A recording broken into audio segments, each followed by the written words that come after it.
آواز نیچا رکھو ہمارے سامنے،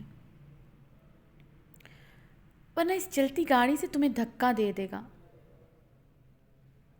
بختیور خان کی دھاڑ پر وہ خاموش ہو گئی تھی، مگر آنکھوں سے آنسوں کا جھرنا بہا تھا۔ تم نے ہم سے شادی اپنی مرضی سے کیا تھا، تم نے ایک بار بھی نہیں کہا کہ تم نے یہ شادی اولاد کی خاطر کیا ہے۔ پری گل نے اب کی بار روتے ہوئے کہا۔ وہ باقاعدہ ہچکیوں سے رونا شروع ہو چکی تھی۔ یہی آنسو دیکھ کر تو ارحام پگھل جاتا تھا۔ یہ مگرمچھ کی آنسو بہانا بند کرو بدبخت عورت، مجھے خبر ہوتی کہ تم نے اپنا ہی بچہ اپنی کوکھ میں مارا ہے، میں تم جیسی عورت سے کبھی شادی نہ کرتا۔ مجھے لگا تمہارے ساتھ زیادتی ہوئی ہے، تمہارے شوہر نے کسی کمسن لڑکی کی خاطر تمہیں چھوڑ دیا ہے، مگر آج مجھے اندازہ ہوا ہے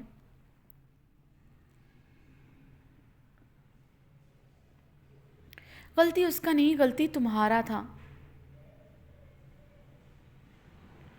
جو عورت اپنا بچہ مار دے وہ مظلوم کبھی نہیں ہو سکتی۔ بختیور نے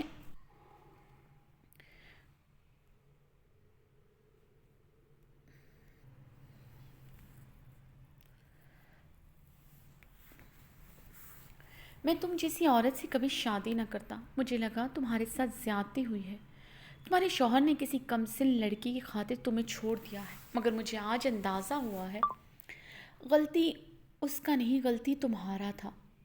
جو عورت اپنا بچہ مار دے وہ مظلوم کبھی نہیں ہو سکتی۔ بختیور خان نے اس پر ملامتی قہر بھری نظر ڈالی۔ وہ حیران تھا، کوئی عورت اتنی شفاق کیسے ہو سکتی ہے؟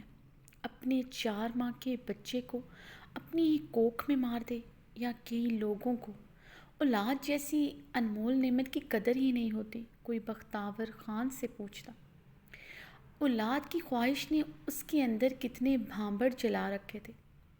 بختیور خان نے کرب سے اپنی آنکھیں مینچتے اپنی آنکھوں کی سرخی کم کرنے کی کوشش کی تھی۔ وہ بچہ میرا تھا، اس کو میں نے مار دیا، تم کون ہوتا ہے یہ سب کہنے والا؟ پری گل بختیور خان کے منہ سے یہ سب برداشت نہیں کر سکی تھی، اس لیے کافی درستگی سے پٹ سے جواب دیا۔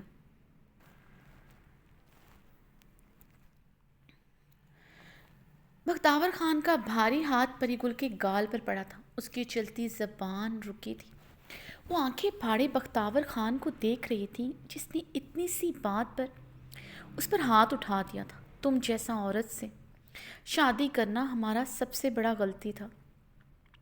ہم نے یہ شادی تم سے صرف بچے کے لیے کیا تھا، 2 شادیاں کی ہم نے، مگر ہمارا اولاد نہیں ہو سکا۔ ڈاکٹر کے مطابق ہم بالکل صحت مند ہیں، ہمارا دونوں بیویاں ماں نہیں بن سکتا، دونوں کنوارا بھی تھا۔ ہم نے طلاق یافتہ عورت سے اس لیے شادی کی تھی، تمہارا ایک بیٹی بھی ہے، تم ماں بن سکتا ہے، اللہ مجھے تم سے اولاد دے گا، مگر ایسا نہیں ہوا۔ شاید اپنا دونوں بیویوں کا دل دکھانے کا نتیجہ کے بدلے یہ سزا ملا ہے۔ بختیور خان نے غصے سے بولتے گاڑی کی سپیڈ بڑھائی۔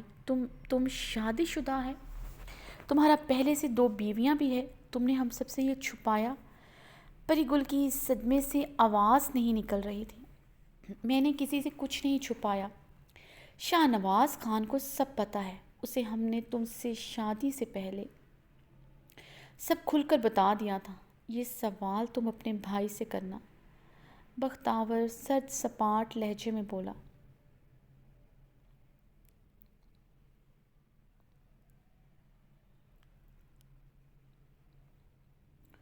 پتہ نہیں اللہ کیسے کیسے لوگوں کو اولاد دے دیتا ہے جنہیں قدر ہی نہیں ہوتی۔ ہم سے پوچھو، پچھلے 10 سالوں سے اولاد کے لیے تڑپ رہا ہے، پتہ نہیں ایسا کون سا گناہ ہو گیا ہے کہ اولاد ہمارا نصیب میں ہی نہیں۔ بختیور خان نے اپنی سرخ آنکھیں مسلی تھی۔ پری گل تو اس کی 2 بیویوں کو سن کر پتھرائی کیفیت میں بیٹھی تھی۔ شاہ نواز نے اس سے یہ سب کیوں چھپایا، کیوں اس سے اتنا بڑا دھوکہ دیا؟ پری گل کی آنکھوں کی سرخی بڑھتی جا رہی تھی۔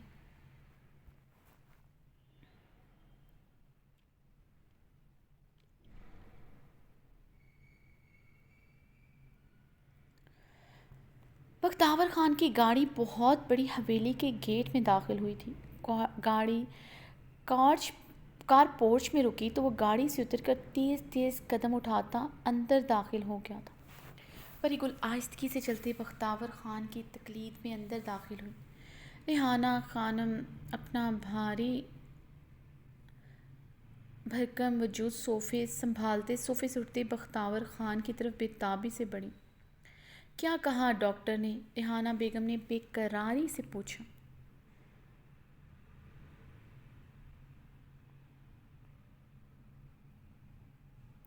مورے میرے نصیب میں اولاد نہیں ہے، بھول جائیں اپنا پوتی پوتا کی خواہش۔ بختاور خان پری گل پر کاٹدار نظر ڈالتا بولا، کیا کہہ رہے تم؟ یہ کیسی باتیں کر رہے بختاور تم؟ ریحانہ خانم نے دہلتے ہوئے دل پر ہاتھ رکھا تھا۔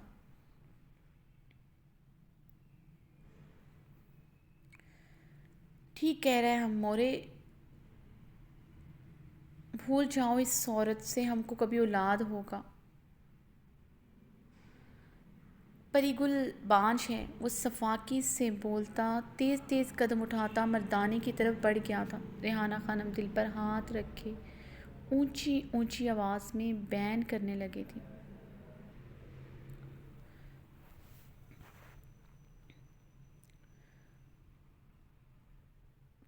ٹھیک کہہ رہے ہم مورے، بھول جاؤ اس عورت سے ہم کو کبھی اولاد ہوگا۔ پری گل بانجھ ہے، وہ صفاقی سے بولتا تیز تیز قدم اٹھاتا مردانے کی طرف بڑھ گیا تھا۔ ریحانہ خانم دل پر ہاتھ مارتے اونچی اونچی آواز میں بیان کرنے لگی تھی۔ ہائے یہ کیا ہو گیا ہم سے؟ ہم اپنے بیٹے کے لیے پھر سے بانجھ عورت لے آیا۔ وہ اپنے سر کو پیٹتے اونچا اونچا رو رہی تھی۔ پری گل لفظ بانجھ سنتے تیزی سے اپنے کمرے کی طرف بڑھ گئی۔ کمرے میں داخل ہوتے دروازہ بند کرتے اس پار چہرے کے ساتھ بیڈ کی طرف بڑھی۔ ریحانہ خانم کے کوسنے اسے اندر تک سنائی دے رہے تھے۔ لفظ بانجھ اسے نکیلے بھالے کی طرح دل میں پیوست ہوتا محسوس ہو رہا تھا۔ اسے آج احساس ہوا تھا اس نے اپنے ہی بچے کو اپنی کوکھ میں مار کر کیا گناہ کیا تھا۔ شاید خدا نے ہمیشہ کے لیے اس سے ماں بننے کا سکھ چھین لیا تھا۔ بختاور آج اسے جس ہسپتال لے کر گیا تھا اسی ہسپتال سے اس نے اپنا ابارشن کروایا تھا۔ ابارشن کرواتے کچھ کمپلیکیشن ہو گئی تھی جس کے باعث اب بچہ کنسیو کرنا بہت مشکل تھا۔ چانسز تقریباً نہ ہونے کے برابر تھے۔ ڈاکٹر نے اس کی رپورٹس دیکھتے سب حقیقت بختاور خان کو بتا دی تھی کہ گل نے کچھ ماہ پہلے اپنا بچہ ابارٹ کروایا ہے۔ اس نے تب گل کو بہت سمجھایا تھا مگر وہ نہیں مانی تھی۔ گل نے آنکھیں میچتے اپنی آنکھوں میں آئے آنسو بہائے تھے۔ اسے اس وقت ڈاکٹر نے بہت سمجھایا تھا وہ ابارشن نہ کروائے۔ ابارشن کی صورت میں سے کافی نقصان پہنچ سکتا ہے، مگر اس وقت تو اس پر ارحام خانزادہ کو سزا دینے کا جنون سوار تھا۔ اس کا سب کچھ چھیننا چاہتی تھی، جس طرح اس نے اس کا سب کچھ چھینا تھا۔ اس کا یقین، اعتماد۔ وہ اس کے مقابلے میں ایک لڑکی کو لے آیا تھا۔ اس لڑکی کی بے پناہ خوبصورتی نے ارحام کی 5 سال کی محبت اس سے پل میں چھین لی تھی۔ 5 سال کی شادی ٹوٹ گئی۔ اسے تو آج بھی یقین نہیں آتا تھا۔ ارحام خانزادہ جو اس سے محبت کا دعوے دار تھا، ایک بچی کا باپ ہوتے اس نے حور کے ساتھ راتیں گزاری اور پھر بڑے دھڑلے سے اسے حویلی لے آیا۔ وہ حور سے اپنے شوہر کی بے وفائی کے کارنامے سنتے غم و غصے سے پاگل ہو گئی تھی۔ اس وقت اور آج تک صرف ارحام خانزادہ کی بربادی ہی اس کی مقصد تھی۔ تبھی تو ارحام خانزادہ کو ابھی تک پریزے کی شکل تک دیکھنے نہ دی تھی۔ وہ پاگلوں کی طرح اسے ڈھونڈ رہا تھا، کتنے ہی فون اسے کر چکا تھا۔ پریزے کو حاصل کرنے کے لیے وہ اپنا سب کچھ اس کے نام لکھنے کو تیار تھا، مگر اسے ارحام خانزادہ کی دولت سے کوئی سروکار نہ تھا۔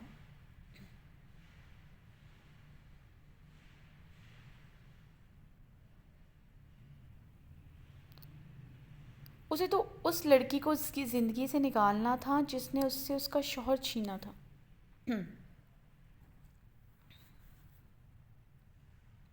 اس نے پریزے کے بدلے حور کو طلاق دینے کو کہا تھا، مگر ارحام خانزادہ نے اس کی یہ بات ماننے سے انکار کر دیا تھا۔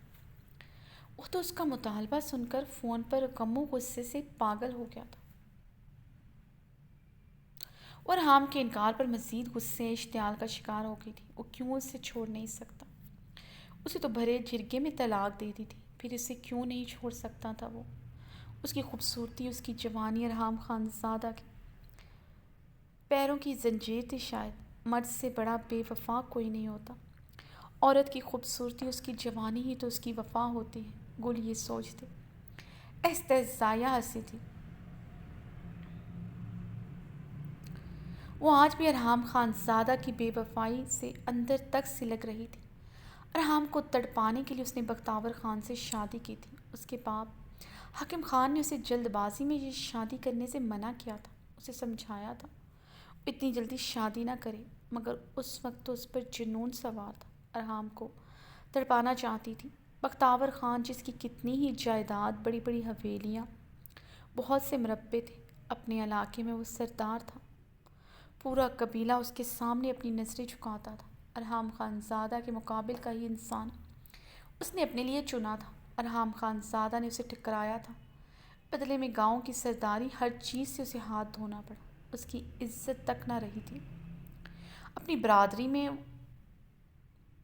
وہ اس حور کی وجہ سے نظریں اٹھانے کے قابل نہ رہا تھا۔ بختیور خان، جس کی اپنی برادری، اپنے گاؤں میں ساکھ تھی، عزت تھی، روب تھا، اس نے اپنے تئیں بڑا نفع مند سودا کیا تھا، نفع بخش سودا کیا تھا، مگر آج پتہ چلا وہ انجانے میں گھاٹے کا سودا کر چکی ہے۔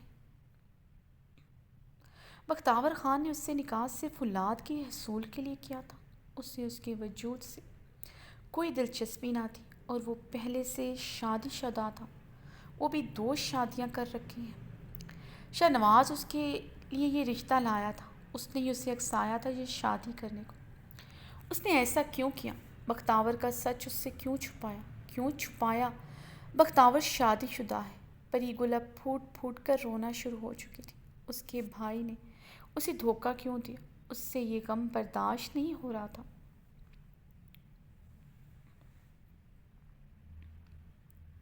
وہ جانتی تھی شاہ نواز بھی اس کی طرح ارحام کو جھکانا چاہتا ہے، وہ حور کے لیے پاگل تھا۔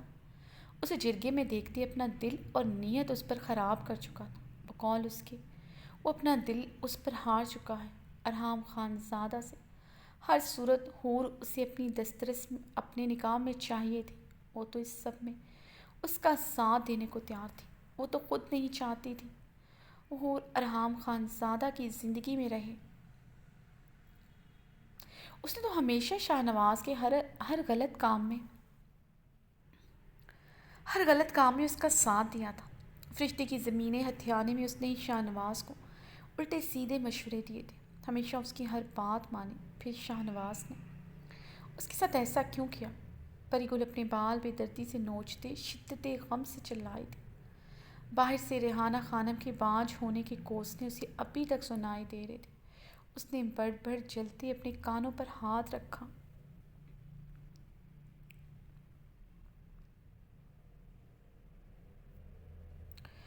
فرشتے کے لیے یہ لفظ بانجھ اس نے کتنی بار بولا تھا، اسے یاد بھی نہیں تھا۔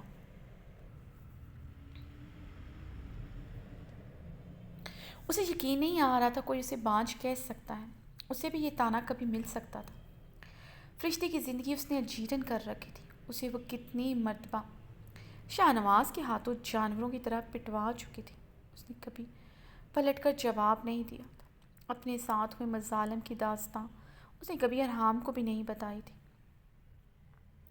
ارحام کو تھوڑا بہت جو پتہ تھا، وہ اگر اس سے باز پرس کرتا تو وہ ہمیشہ پریزے کو بیچ میں لے آتی تھی، اس کی جھوٹی سچی قسمیں کھاتے ہر بات سے مکر جاتی تھی۔ بیچارہ پریزے کو دیکھ کر خاموش ہو جاتا تھا۔ پری گل نے روتے ہوئے اپنے بال پھر سے نوچے تھے۔ احساس زیاں کا احساس بڑھتا جا رہا تھا۔ اسے اس دن ایک دفعہ تو ارحام کی بات سننی چاہیے تھی، وہ بار بار اسے یقین دلا رہا تھا، وہ نہیں سن رہی تھی۔ اس نے کہا تھا وہ حور کو حویلی سے نکال دے گا۔ اس نے اس کی اور پریزے کی قسم بھی کھائی تھی، وہ کبھی حور کی طرف آنکھ اٹھا کر نہیں دیکھے گا۔ وہ تو اس کی شادی کسی سے بھی کرنے کو تیار تھا، مگر اس نے ایک لفظ بھی نہیں سنا تھا۔ حور حور کی خوبصورتی دیکھ کر اسے ارحام کی محبت اور وفاداری پر اعتبار نہ رہا تھا۔ کاش وہ اس دن ایک مرتبہ اس کی بات سن لیتی، اگر وہ اس کے ساتھ زنا کر بھی چکا تھا، مگر وہ اس سے شادی تو نہیں کر رہا تھا۔ وہ بھرے جرگے میں حور کے ساتھ اپنے ہر تعلق سے انکار کر چکا تھا۔ وہ چاہتی تو اس دن اپنے شوہر کے جھوٹ، جو اس کے نزدیک جھوٹ تھا، اس کو سچ مان کر اس سے حور کی جان چھڑوا سکتی تھی۔ وہ اس دن وہ حالات اپنے موافق کر سکتی تھی۔ حور کی شادی شاہ نواز سے نہیں تو دل نواز خان سے کروا لیتی۔ حور ساری عمر اس کے سامنے سر نہ اٹھاتی۔ جو حال فرشتے کا کیا وہ حور کا اس سے بھی بدتر کر سکتی تھی۔ اپنے بھائی کی سپردگی میں لے کر ساری عمر اسے اپنے شوہر کے ساتھ بدکاری کے طعنے مارتی۔ یقیناً اس کے سامنے وہ سر اٹھانے کے قابل نہ رہتی، مگر وہ تو اسے اپنا شوہر ہی سونپ آئی تھی جو اس کے کتنے ناز نخرے اٹھاتا تھا۔ وہ بختیور خان کو مزید برداشت نہیں کر سکتی تھی، نہ ہی اس کی 2 بیویاں برداشت کر سکتی تھی۔ ویسے بھی اس نے بختیور خان کو دل سے قبول کیا ہی نہ تھا۔ وہ تو شادی ارحام خان زادہ کو تڑپانے کے لیے کی تھی۔ کہاں ارحام خان زادہ، کہاں یہ بختیور خان؟ پری گل نے اپنے آنسو بے دردی سے صاف کیے۔ یہ تو طے تھا، وہ کبھی ارحام خان زادہ کو بھول نہیں سکتی تھی، نہ ہی اس حور کو اس کی زندگی میں مزید رہنے دے سکتی تھی۔ حور کی صبح آنکھ کھلی تو ارحام خان زادہ کے سینے پر سر رکھے ہوئے تھی۔ اس کی کمر پر ارحام کا بازو بہت سختی سے لپٹا ہوا تھا۔ وہ اتنی مضبوطی سے اپنے بازو کا حصار قائم کیے ہوئے تھا، وہ اس کی گرفت میں ہل بھی نہیں پا رہی تھی۔ حور نے ارحام کے برہنہ سینے کو ایک نظر دیکھتے اس کے چہرے پر نگاہ کی۔ وہ بہت خوبرو چہرے اور باروب پرسنالٹی کا مالک تھا۔ اس کی پرسنالٹی بہت سحر انگیز اور شاندار تھی۔ اسے پہلی مرتبہ دیکھتے ہوئے اس سے متاثر ہو گئی تھی۔ اس نے اس پر گاڑی میں ایک بار بھی نظر نہیں ڈالی تھی، بلکہ اس کے بھیگے بدن سے وہ بار بار اپنی نظریں چرا رہا تھا۔ اس نے اس کے جسم کو ڈھانپنے کے لیے اپنا کوٹ اسے دیا تھا۔ یہ اس کے لیے بہت حیران کن تھا۔ وہ مرد ہو کر اس کا جسم ڈھانپ رہا تھا، مگر اسے خبر نہ تھی وہ بھی ایک مرد تھا۔ نامحرم ہو کر اس پر بری نظر نہیں ڈالی تھی۔ اس کا محرم بن کر اس نے اس سے پورا خراج وصول کیا تھا۔ وہ جلتی آنکھوں سے ساری کو دیکھی جا رہی تھی، جو بہت ظالم اور بے حس تھا۔ ارحام کی پناہوں سے خود کو چھڑوانے کی ناکام سے ہی کرتے وہ بے بسی سے پھر سے اس کے سینے کے ساتھ لپٹے اس کے سینے پر سر رکھ گئی تھی۔ دفتن حور کی نظر خود پر پڑی۔ کان کی لوؤں تک سرخ پڑی تھی۔ اپنی حالت دیکھتے وہ کمبل خود پر اچھی طرح لپیٹے ارحام کے سینے میں منہ چھپا گئی تھی۔ اس کی اس طرح اس کے سینے سے لپٹنے پر ارحام کے لبوں پر گہری مسکراہٹ رقصاں ہوئی۔ ارحام اور بھی زیادہ شدت سے اسے اپنے سینے میں بھینچ گیا تھا۔ ارحام جاگ رہا ہے یہ محسوس کرتے اور آنکھیں مچھے مزید اس کے سینے میں سمائی تھی۔ وہ اپنی حالت کے پیش نظر اس سے دور نہیں ہو سکتی تھی۔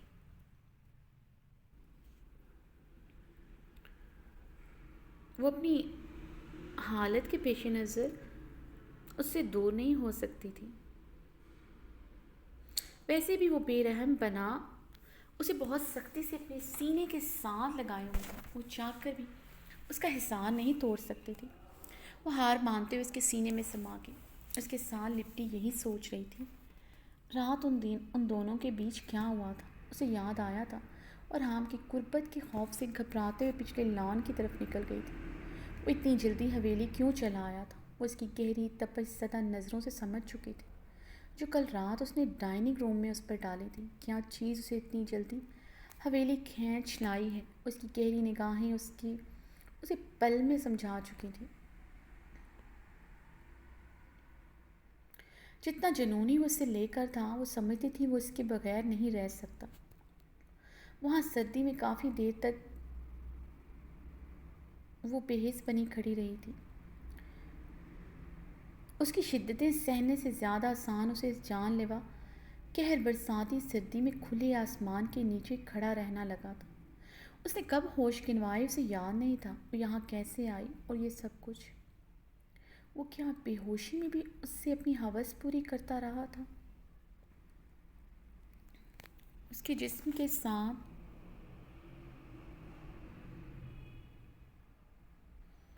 کھیلتا رہا تھا، اور اس کے سینے میں منہ چھپائے شدت غم سے سسک پڑی۔ اس کی سسکاری سنتے ارحام کے ماتھے پر بل پڑے تھے۔ اس کی سسکیاں کبھی اسے شاید سکون دیتی تھی، مگر آج یہ ساؤنڈ اس کی سماعتوں کو کافی ناگوار گزرا تھا۔ وہ یہ آنسو کیوں بہا رہی تھی، وہ سمجھ نہیں پایا تھا۔ کیا ہوا ہے، کیوں ظلم کر رہی ہے صبح صبح ان آنکھوں پر؟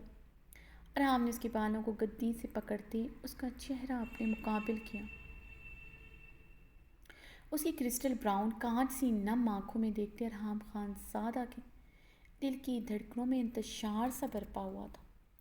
سہرانہ آنکھیں تو قیامت تھیں، اسے پہلے بھی اندازہ تھا، مگر آج تو ارحام خان زادہ کے دل کی دھڑکنوں میں اٹھتے شور نے اسے بخوبی احساس دلایا تھا۔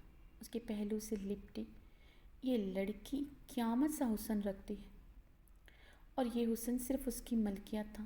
یہ احساس کافی تقویت بخش تھا۔ وہ صرف اس کی ہے۔ وہ ارحام کی آنکھوں میں دیکھتے اس کے سینے کے ساتھ لپٹ گئی۔ راہ فرار کا کوئی راستہ نہ تھا۔ اپنی کمر پر اس کا سخت حصار اسے یہ احساس بخوبی دلا رہا تھا۔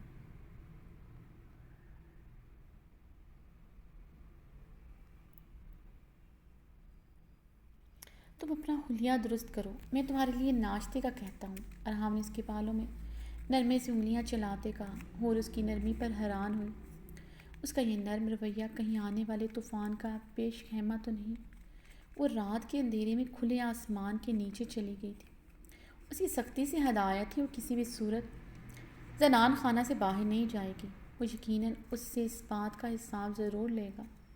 اس ظالم بے حس انسان سے اور توقع بھی کیا کی جا سکتی تھی، جس نے بے ہوشی میں بھی اسے نہ چھوڑا تھا۔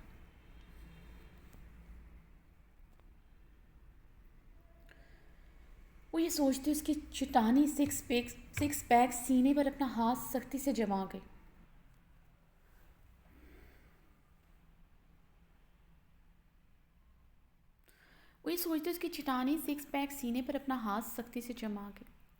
حور ارحام نے اس کے بالوں میں ہاتھ چلاتے نرمی سے اسے پکارا تو حور کی نم زدہ آنکھیں مزید نم ہوئی تھیں۔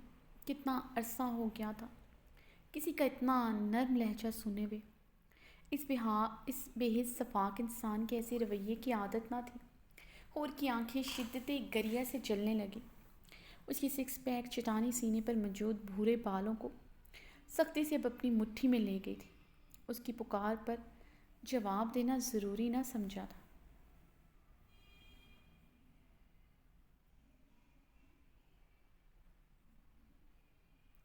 حور ارحام نے حیران ہوتے اسے دوبارہ پکارا۔ اس کی پکار پر فوراً جی کہتی تھی، مگر آج اس کی پکار پر جواب نہیں دے رہی تھی، بلکہ اس کی پکار پر وہ اپنی مٹھی کا دباؤ اس کے سینے پر موجود بالوں پر بڑھا رہی تھی۔ ارحام نے اس کے بالوں سے پکڑ کر ایک بار پھر سے اس کا چہرہ اپنے مقابل کیا۔ اس کی آنکھوں میں ناراضگی شکوہ دیکھ کر مزید حیران ہوا تھا۔ وہ اس کی طرف دیکھتے ناراضگی کے اظہار پر اپنی نظریں پھیر گئی تھیں۔ ارحام کے لبوں پر مدھم سی مسکراہٹ بکھری۔ اسے اندازہ ہوا تھا وہ جب انجانے میں بھی اس پر نرمی کرتا تھا، وہ ایسے ہی ناراضگی کا اظہار کرتی تھی۔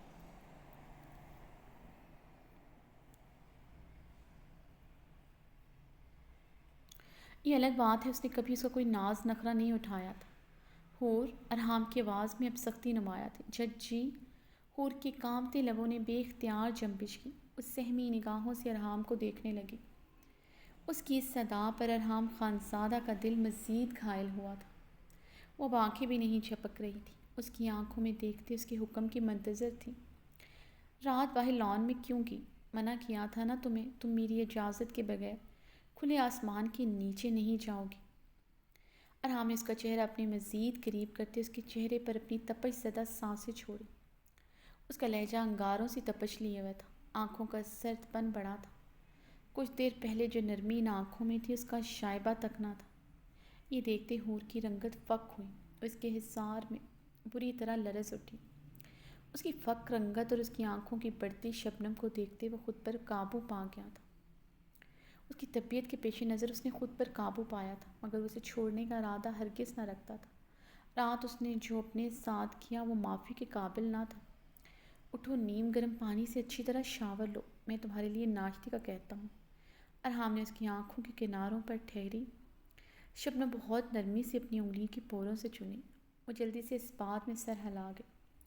حور نے جلدی سے اس کے حصار سے نکلتے ہوئے اپنے اوپر سے کمبل ہٹایا۔ وہ خود کو دیکھتے پھر سے خود پر کمبل لپیٹ گئی تھی۔ کیا ہوا؟ ارحام اس کے یوں کمبل میں دبکنے پر حیران ہوا تھا۔ وہ پوری کی پوری کمبل میں غروب تھی۔ ارحام نے حیران ہوتے اس کے چہرے سے کمبل ہٹایا۔ حور کا چہرہ سرخ گلاب ہو رہا تھا، عارض دہتا تندور بنے ہوئے تھے۔ ارحام بے اختیاری میں اس کے نرم گال پر اپنی انگلیاں پھیر گیا تھا۔ یہ گلاب سے عارض اس کی زندگی تھی، یہ رات اسے اندازہ ہوا تھا۔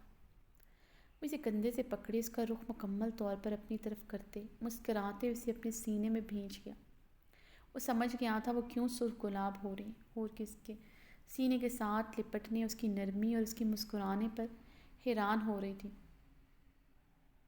اور اس کے سینے کے ساتھ لپٹے اس کی نرمی اور اس کے مسکرانے پر حیران ہو رہی تھی، مگر اس کی نرمی پر اس کی آنکھیں بار بار بھیگ رہی تھیں۔ اسے عادت نہ رہی تھی اس کی اتنی نرمی کی۔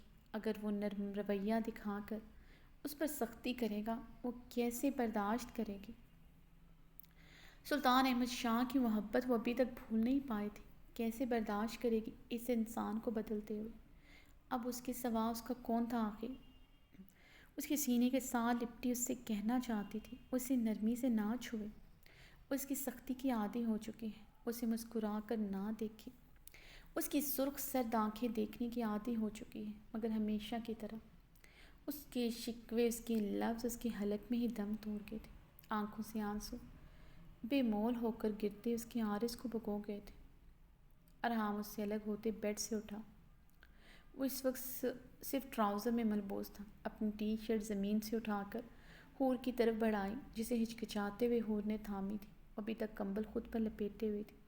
ارحام اس کی طرف گہری نگاہوں سے دیکھتا ڈریسنگ روم کی جانب بڑھ گیا تھا۔ بہاریں اتنے بڑے ہسپتال کو دیکھ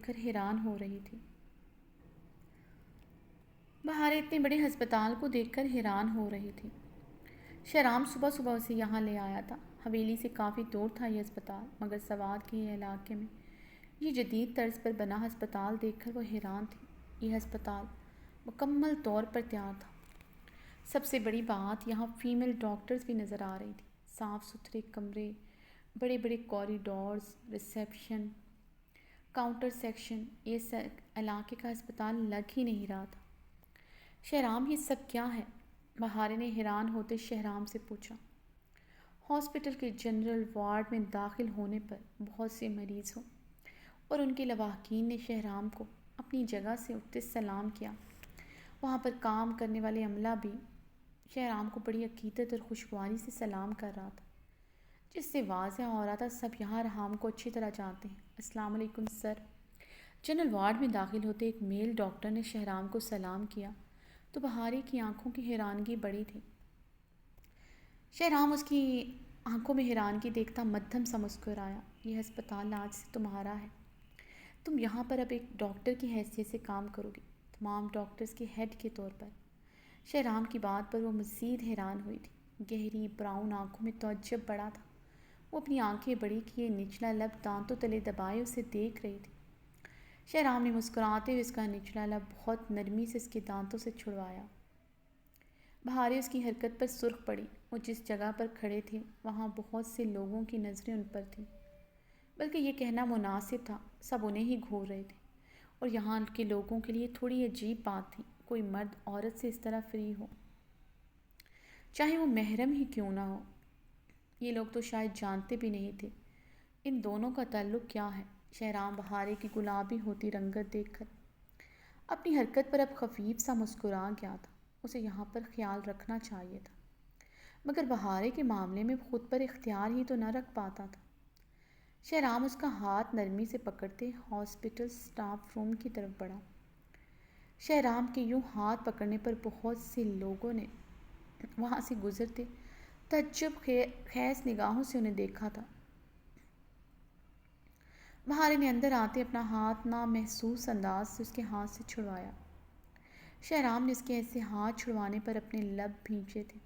اگلے ہی پل اس نے بہارے کے عارض کو چھوتی اس کی براؤن لٹ بہت نرمی سے پیچھے کی تھی۔ یہ ہسپتال میں نے بنوایا ہے، پچھلے 5 سالوں سے اس ہاسپٹل کی تعمیر جاری تھی تاکہ تمہیں شہر جا کر کام نہ کرنا پڑے، تم یہاں پر ہی کام کر سکو۔ اس طرح داجی اور کسی کو بھی اعتراض نہیں ہوگا۔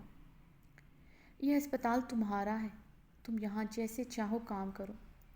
شہرام نے اس کے قریب ہوتے اس کے ہاتھ نرمی سے پھر سے تھامے۔ وہ اس وقت گلابی کلر کی ڈریس میں ملبوس دمک رہی تھی، جس پر بڑی سی سیاہ چادر اس نے اچھی طرح خود پر لپیٹ رکھی تھی۔ حویلی سے نکلتے ہوئے اس نے نقاب کر رکھا تھا۔ ہاسپٹل داخل ہونے پر اس نے یہ نقاب اتار دیا تھا۔ شہرام اسے ہر جگہ چہرہ ڈھانپنے کا نہ کہتا تھا، ورنہ حویلی میں باقی مرد باہر مردوں کے سامنے بھی اپنی عورت کو چہرہ ڈھانپنے کو کہتے تھے۔ یہ ہسپتال تم نے کیسے بنایا؟ وہ ابھی تک حیران تھی۔ داجی نے میرے نام جو زمین کر رکھی تھی، یہ وہی زمین ہے۔ اچھا، یہ زمین داجی کی ہے اور اس پر کنسٹرکشن کے لیے تم نے یقیناً ارحام لالا، زہران لالا یا پھر اسفند لالا سے رقم لی ہوگی۔ تمہارے پاس تو اتنا سرمایہ کبھی نہیں ہو سکتا۔ وہ ہاسپٹل سٹاف روم کو پذیرائی نظروں سے دیکھتے ہوئے ساختہ بولی۔ بہارے کی بات پر شہرام اس کے ہاتھ چھوڑ چکا تھا، جسے بہارے نے کچھ خاص محسوس نہیں کیا تھا۔ نہ ہی شہرام کی آنکھوں کی ماند پڑتی چمک کو دیکھا تھا۔ وہ بہت ایکسائٹڈ ہوتے اتنی بڑی خوبصورت سے سٹاف روم کو دیکھ رہی تھی، جہاں جدید نرم سے صوفے پڑے تھے، ریلیکسیشن کرسیاں تک رکھی گئی تھیں۔ یقیناً یہ ڈاکٹرز کے لیے تھی تاکہ اپنے فارغ وقت میں یہاں خود کو ریلیکس کر سکیں۔ شہرام، تمہارا بہت بہت شکریہ، تم نے یہ ہسپتال بنوایا۔ مجھے یہ ہسپتال بہت پسند آیا ہے۔ بہارے چاروں طرف دیکھتے ایکسائٹڈ لہجے میں بولی۔ شہرام اس کی بات پر پھیکا سا مسکرا دیا تھا۔ شہرام، مجھے یہاں پر ڈاکٹرز کا ہیڈ نہیں بننا، مجھے ایک عام ڈاکٹر کے طور پر یہاں کے لوگوں میں مل جل کر کام کرنا ہے۔ مجھے اپنی ایفرٹس سے یہاں پر اپنا مقام بنانا ہے۔ میں صرف یہاں پر ڈاکٹر بہارے کے طور پر کام کرنا چاہتی ہوں، مسز شہرام کے طور پر مجھے یہاں پر کام نہیں کرنا۔ بہارے کی بات پر شہرام کے لبوں پر استہزائیہ مسکراہٹ پھیلی۔ یقیناً اسے اس ہسپتال میں ایک ان پڑھ میٹرک پاس انسان کی بیوی کہلوانا پسند نہیں تھا۔ وہ بہارے کی رگ رگ سے واقف تھا۔ وہ آج اسے ان پڑھ گوار نہیں کہہ سکی تھی۔ یقیناً اس کے ہسپتال بنانے پر اسے اتنا مارجن دے چکی تھی۔ میں نے دیکھا ہے لوگ تمہیں یہاں پر پہچانتے ہیں، وہ لوگ اس لیے تمہاری عزت کر رہے ہیں، تم نے ان کے لیے یہ ہسپتال بنوایا ہے۔ یہاں کے لوگوں کی عادت ہے، کوئی ان کے لیے ذرا سا بھی کچھ کرے وہ انہیں اپنا مسیحا سمجھنے لگتے ہیں، مگر مجھے سب کا مسیحا نہیں بننا، صرف ایک ڈاکٹر بننا ہے، اپنی قابلیت سے اپنے آپ کو منوانا ہے۔ اپنی کامیابی پر میں مزید تمہارے نام کا صحرا نہیں سجا سکتی۔ بہارے اپنے ہی رو میں بے حسی سے مخاطب تھی۔ وہ آج بھی اسے کوئی کریڈٹ دینے کو تیار نہ تھی۔ اوکے، جیسے تم چاہو گی ویسے ہی ہوگا، تمہیں یہاں کوئی میرے نام سے نہیں جانے گا۔ ایسے بھی مینجمنٹ میں ہی سنبھال رہا ہوں، تمہیں پریشان ہونے کی ضرورت نہیں ہے۔ تم جیسے چاہو یہاں پر کام کرو، تم آج سے ہی کام شروع کرنا چاہو تو تم کر سکتی ہو۔ جب تمہاری ڈیوٹی ختم ہو جائے گی مجھے کال کر دینا، میں ہسپتال کے باہر گاڑی میں تمہیں ملوں گا۔ شہرام سپاٹ انداز میں کہتا دروازے کی جانب بڑھا۔ اور فکر نہ کرنا، گاڑی ہاسپٹل سے کافی دور کھڑی کروں گا، کسی کو یہ بھی پتہ نہیں چلے گا تم مجھے پرسنلی طور پر ذرا بھی جانتی ہو۔ وہ اپنی مردانہ شال کندھوں پر جھٹکتے اس کی طرف مڑا تھا اور اس پر ایک نظر ڈالتا تیز تیز قدموں سے باہر نکل گیا۔ اور پنک کلر کے باتھ روب گاؤن میں ملبوس واش روم کے بڑے سے مرر کے سامنے کھڑی تھی۔ واش روم بہت بڑا اور بہت جدید تھا، جہاں ایک طرف شاور گلاس کیبن بنا تھا، ایک ہی رو میں بنے ایک سے زائد واش بیسن اور اس کے سامنے لگے جدید فینسی مرر۔ ایک کارنر میں راؤنڈ شیپ میں باتھ ٹب تھا، اس کے اوپر جدید فینسی روف شاور۔ واش روم میں ایک طرف بہت خوبصورت گلاس الماری بنی تھی، مگر اس میں صرف ٹاولز، باتھ روب گاؤن اور ضرورت کی کچھ اور چیزیں تھیں، جن میں اس کی بے شمار پرائیویٹ چیزیں، اس کی بے شمار نائٹیز تھیں۔ یہی سامان تھا جو ارحام نے اس کے لیے نیا اور ایک سے بڑھ کر ایک خریدا تھا۔ آئینے کے آگے کھڑے ہوتے حور کے لبوں پر تلخ زخمی مسکراہٹ دوڑی۔ اس وقت شارٹ سے باتھ روب گاؤن میں ملبوس تھی جو ارحام کی پسند کا تھا۔ وہ شاید اس کے لیے صرف دل بہلانے کا ذریعہ تھی۔ وہ سمجھتی تھی وہ اس کا شوہر ہے، اس پر حق رکھتا ہے۔ تبھی تو اس کی اتنی سختی پر بھی کبھی اس کے لمس سے، اس کی قربت سے اسے کراہیت محسوس نہیں ہوئی تھی۔ اس کی آنکھ جیسی قربت اسے اذیت میں ضرور مبتلا کرتی تھی، مگر ناگواری کا احساس کبھی نہیں ہوا تھا۔ مگر اپنا آپ اسے اس وقت صرف ایک کھلونا لگتا تھا۔ ان قربت کے لمحات میں احساس زیادہ شدت اختیار کرنے لگتا تھا جو اس نے ارحام خان زادہ کے ساتھ کیا۔ اس کی بیوی کو اس سے دور کر دیا۔ وہ گل سے کتنی محبت کرتا ہے وہ جانتی تھی، تبھی تو اس کے کپڑے، اس کے زیور تک سنبھال کر رکھا تھا۔ وہ اسے گل کے کپڑوں میں دیکھ کر شاید سکون محسوس کرتا تھا، کیونکہ وہ اسے بھولنا نہیں چاہتا تھا۔ حور نے اذیت سے ہچکی لی تھی۔ وہ جیسا بھی تھا اس کا شوہر تھا۔ اس کے لیے بات دردناک اذیت پر محیط تھی۔ وہ آج تک اپنی پہلی بیوی کو نہیں بھولا تھا۔ حور اپنے آئینے میں اپنا دو آتشاں روپ دیکھ کر تلخی سے مسکرائی۔ کیا فائدہ اس روپ کا جب اس شفاق بے مہر انسان کے دل میں ہی نہ اتر سکا تھا؟ کل رات بھی اسے بمبوڑتا رہا تھا، آج بھی صرف اپنی خواہش، اپنی ضرورت کی پرواہ تھی۔ اور وہ کیسے سوچ سکتی ہے کبھی اس کے دل تک رسائی حاصل کر لے گی؟ اس نے اس کی بیٹی کو اس سے جدا کر دیا۔ اس نے اکثر موبائل میں اسے پریزے کی تصویر کو دیکھتے دیکھا تھا اور شدت غم سے روتی تھی۔ وہ سمجھتی تھی کسی سے بچھڑنے کا غم کیا ہوتا ہے۔ سلطان شاہ نے اس کی ماں کا قتل کیا تھا، یہ حقیقت جان کر بھی اسے اپنے باپ سے نفرت نہیں ہوئی تھی۔ اس کے ہر پل، ہر لمحہ، ہر یاد میں آج بھی اس کا باپ تھا۔ ایسا کون سا لمحہ نہیں تھا جب اس نے سلطان احمد کو یاد نہ کیا ہو۔ ارحام خان زادہ تو لکی تھا، اس کے پاس اس کی بیٹی کی تصویر تھی۔ اس کی بیوی گل کی یادیں اس کمرے، اس واش روم میں بکھری پڑی تھیں۔ کتنی بد نصیب تھی، اس کے پاس سلطان شاہ کی کوئی تصویر، کوئی نشانی نہیں تھی۔ ان سرٹیفکیٹ پر، ان پیپرز پر اس کے باپ کے ہاتھوں کا لمس تھا، ان کے سائن تھے جو اس ستمگر، ظالم، بے بہر انسان نے جلا دیے تھے۔ وہ سلیب پر دونوں ہاتھ جمائے سسکتے ہوئے رو پڑی۔ وہ کیسے نہ ڈرتی اس ظالم انسان سے جس نے نکاح کی رات اپنی بربریت کا ایسا روپ دکھایا تھا۔ اس کا نازک وجود آج بھی یاد کر کے کانپ اٹھتا تھا۔ وہ زندہ وجودوں کو الٹ پلٹ کر رکھتا تھا۔ وہ سچ میں شفاق تھا۔ وہ یہاں سے اب کہیں نہیں جانا چاہتی تھی۔ باہر کی دنیا بہت ظالم تھی۔ اپنے ہی گھر میں اس کا سودا کر دیا گیا تھا۔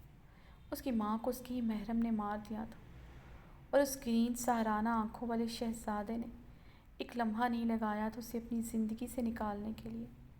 ارحام خان زادہ ظالم تھا، جابر تھا، شفاق تھا، بے مہر تھا، مگر اس سے اتنا یقین تھا اس کی حقیقت سن کر بھی اسے کبھی نہیں چھوڑے گا، کیونکہ اس کی نفرت محبت سے بھی زیادہ طاقتور تھی۔ اس کی جنونیت، اس کی آگ جیسی قربت سے وہ اندازہ لگا چکی تھی۔ نفرت تو عشق جیسے جذبے سے بھی زیادہ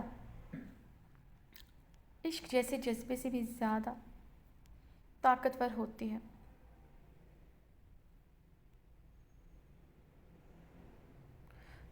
ہوتا ہے۔ اس کی نفرت اسے کبھی چھوڑنے نہیں دے گی۔ اسے اب ہمیشہ ان اونچی دیواروں والی حویلی میں قید کر کے رکھے گا۔ وہ آئینے میں دیکھتے بے تحاشا روتی تھی۔ ارحام ڈریسنگ روم سے نکلتے ایک کمرے کے دروازے کی جانب بڑھا تھا۔ واش روم سے آتی سسکیوں پر اس کے قدم ٹھہرے تھے۔ اس کی سسکیاں سنتے ارحام خان زادہ کا چہرہ پل میں سرخ ہوا۔ وہ کس بات کا ماتم منا رہی تھی اندر؟ اس نے تو اسے کچھ بھی نہیں کہا تھا، پھر کیوں رو رہی ہے وہ اتنا؟ وہ اپنا لب بے دردی سے کچلتا واش روم کی جانب بڑھا۔ اس کا ایسے رونا اسے اپنے دل پر تازیانے کی طرح پر محسوس ہو رہا تھا۔ واش روم کے ہینڈل پر ہاتھ رکھنے کی دیر تھی، وہ کھلتا چلا گیا تھا۔ وہ آئینے کے آگے منہ پر ہاتھ رکھے کھڑی بے تحاشا رو رہی تھی۔ وہ صرف آنسو نہیں بہا رہی تھی، ماتم منا رہی تھی۔ ارحام یہ دیکھتا غصے سے اس کی جانب بڑھا۔